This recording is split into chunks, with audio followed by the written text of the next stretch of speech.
የመስቀለ ክብራ እንጦስ ኢየሱስ አንድነት ገዳም አጭር ታሪክ። በስመ አብ ወወልድ ወመንፈስ ቅዱስ አሐዱ አምላክ አሜን። እንደምን ቆያችሁ ውድ የቻናላችን ተከታታዮች? የእግዚአብሔር ቸርነት የድንግል ማርያም አማላጅነት አይለያችሁ እያልን የዛሬውን መርሃ ግብር ይዘንላችሁ መጥተናል። እስከ መርሃ ግብራችን ፍጻሜ ድረስ አብራችሁን ቆዩ። ይህ ገዳም በ14ኛው መቶ ክፍለ ዘመን በምዕራብ ኢትዮጵያ በአባይ ወንዝ በጣና ሐይቅ አካባቢ ከተነሱት አበው ከሰባቱ ከዋክብት አንዱ በሆነው በአቡነ ዘዮሐንስ የተመሰረተ ሲሆን በጣና ውስጥም ከ30 በላይ ገዳማት ይገኛሉ።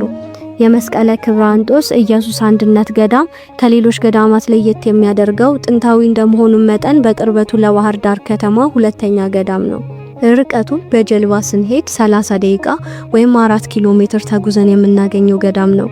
ይህን ገዳም ከወደብ ሳንወርድ ወይም በርቀት ላይ ሲታይ ባህር የተከበበና ለአይን የሚማርክ በተፈጥሮ ጫካ ያጌጡ እንዲሁም ወደ ገዳሙ ውስጥ ገባ ስንል መነኮሳትና መነኮሳያንት በሚንከባከቧቸው እጽዋትና ልዩ ልዩ አትክልት አጊጠውና እንግዳ ተቀባይ መልካሙን ሰው መስለው ይታያሉ። በዚህ ገዳም ውስጥ ልዩ ልዩ የአዋፋት ድምጽ ይሰማል። በሚመስጥ ዜማቸውም መንፈሳቸውን የሚያድሱ ኢትዮጵያውያንና የውጭ ጎብኚዎች ይታያሉ። የገዳሙ ሕግ በተጨማሪም የመነኮሳቱ ሕግ ደንብ ገዳም የገባ ሰው ገዳሙ የሚያዘውን መፈጸም እንጂ በራሱ ሊታዘዝ ከቶ አይችልም። የገዳሙ መምህር ወይም አበምኔት አስተዳዳሪ በመልካም ጸባይ፣ በገድል፣ በትሩፋት በመሳሰሉት የተሻለውን መነኮሳትና መነኮሳያት መርጠው አባት ወይም መምህር ብለው ይሾሙታል።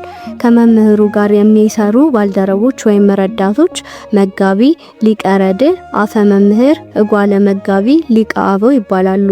የእነዚህ መነኮሳት ዓላማ ዘወትር ፈጣሪያቸውን ሲያገለግሉና ሲያመሰግኑ የሚኖሩ አበው መነኮሳትና መነኮሳያንት በሹመት ዘመናቸው ደፋ ቀና ብለው የሚያገለግሉ ናቸው እንጂ ከገዳሙ ሕግ ውጪ ሌላ ዓላማ መቀየስ እንደማይቻል እናስረዳለን።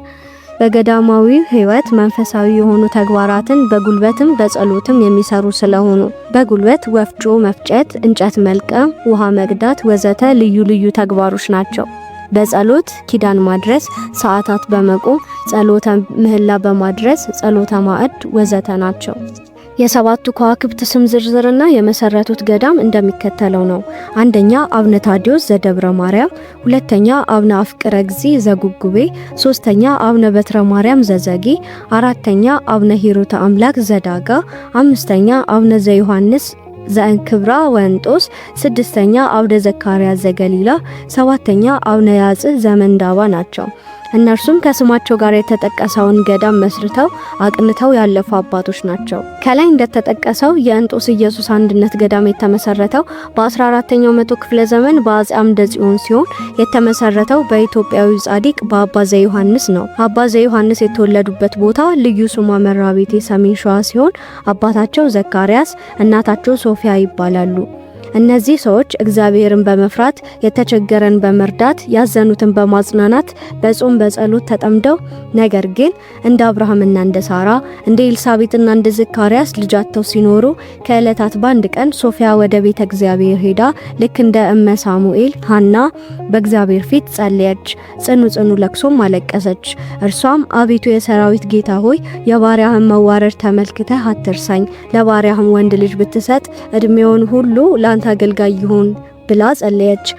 ለእግዚአብሔርም ብጻት ገባች። ከጥቂት ቀናትም በኋላ ሶፊያ ጸነሰች። ጽንሱም ታወቀ። አይኑ የአጥቢያ ኮከብ የሚመስል ፊቱም እንደ ፀሐይ የሚያበራ ወንድ ልጅ ወለደች።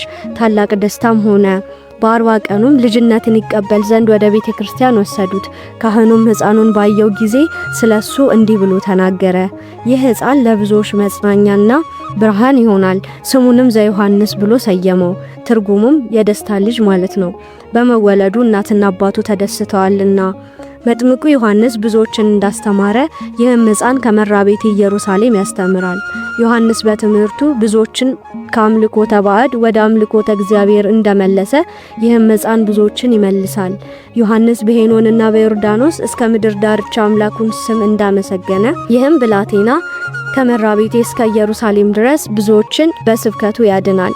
ይህም ሕፃን በጥበብና በእግዚአብሔር መንፈስ አደገ። 7 ዓመት ሲመላው የብጻ ልጅ እንደመሆኑ መጠን እናትና አባቱ መንፈሳዊ ትምህርት ይማር ዘንድ ወደ አብነት ትምህርት ቤት አስገቡት። ይህም ብላቴና ብሉይ ከሐዲስ ጠንቅቆ አወቀ። ዳግመኛ መጽሐፍ መደጎስን፣ ጽሑፍ መጽሐፍን በሚገባ ካወቀ በኋላ ስለ ቅዱሳን ገድል እያነበበ ለእግዚአብሔር መንግስት ቀናኢ ከመሆኑ የተነሳ አብዝቶ ይጸልይ ነበር። ከዕለታት በአንድ ቀን ለብቻው ተቀምጦ ሳለ ታናሽ ደመና ነጥቃ ወደ ኢየሩሳሌም በር አደረሰችው። ይህም የጌታችን የኢየሱስ ክርስቶስ መቃብር ነው። አቡነ ዘዮሐንስ የጌታችንን መቃብር ተሳልሞ ጎልጎታን አይቶ በዮርዳኖስ ከተቀመጠ በኋላ በኢየሩሳሌም ቤተ መቅደስ ወዳለው ጳጳስ ሄዶ ዲቁና ማዕረግ ተቀበለ። እጅ ነስቶ ቡራኬ ተቀብሎ ጸሎት አስደርጎ ሲጨርስ ያቺ ታናሽ ደመና መጣች። ተሸክማም አባትና እናት ወዳሉበት ወደ ሀገሩ ወደ ሸዋም አደረሰችው። ከጥቂት ወራት በኋላም እናትና አባቱ አረፉ። አባታችን ዘዮሐንስ የተውትን ወርቅና ብር ከብቶችንም በጎችንም አከፋፍሎ ለድሆች ሰጠ። ከዚህም በኋላ በሌሊት ወጥቶ ወደ አንዲት የእመቤታችን ቤተክርስቲያን ተጠጋ። በዚያችም ሌሊት እመቤታችን አቡነ ዘዮሐንስን በራእይ እንዲህ ስትል አናገረችው። ወደ ወዳጄ አቡነ ተክለ ሃይማኖት ገዳም ደብረ ሊባኖስ ሂድ፣ በዚያ ገዳም አስኬማ መላእክትን ትቀዳጃለህ አለችው። አቡነ ዘዮሐንስም ደብረ ሊባኖስ ገዳም ገብቶ ውሃ እየቀዳ እንጨት እየለቀመ እህል እየፈጨ በገድሉ በማህበረ መነኮሳት ደስ አሰኛቸው። እንዲህ ባለ ስራም ዓመት ያህል ኖረ። ከዚህም በኋላ የአባታችን የተክለ ሃይማኖት የመንፈስ ቅዱስ ልጅ አባ ፊልጶስ አቡነ ዘዮሐንስን ትቀበል ዘንድ የመላእክትንም ተባባሪ ትሆን ዘንድ ና አለው። ይህንም ብሎ ቆብን አስኬማ ሰጠው። የመላእክትን ልብስ አለበሰው። ለቤተ ክርስቲያንም አገልጋይ አደረገው። እንዲህ ባለ ስራም በትዕግስትና እግዚአብሔርን በመፍራት 27 ዓመት ኖረ። ምግቡም የባህር ጎመን ነበር። ሰውነቱም በጸሎት ደቀቀ። ቀድሞ የነበረው ሰውነቱም ተለወጠ። ብዙ ትሩፋቶችን ሰራ። እንደ ልማዱ ያቺ ደመና ነጥቃ ወደ ደራ ፉገራ ወሰደችው። ይቺም ሮቢት በዓታ ናት። በዚህም ሰፈር 2 ደጋግ ሰዎች ነበሩ። በመሸም ጊዜ ዘገብርኤል አንድ አሳ አጥማጅ ሰው ሚስቱም መስቀለ ክብራ ብለው ወደሚጠሯት ቤት ደረሰ። አባታችን ዘዮሐንስ ከደጃፉ ተቀምጠው መስቀለ ክብራም ፈጥና ወጥታ አንተ እንግዳ መነኩሴ ከወዴት መጣ? ከማንስ ወገን ነህ? አለችው።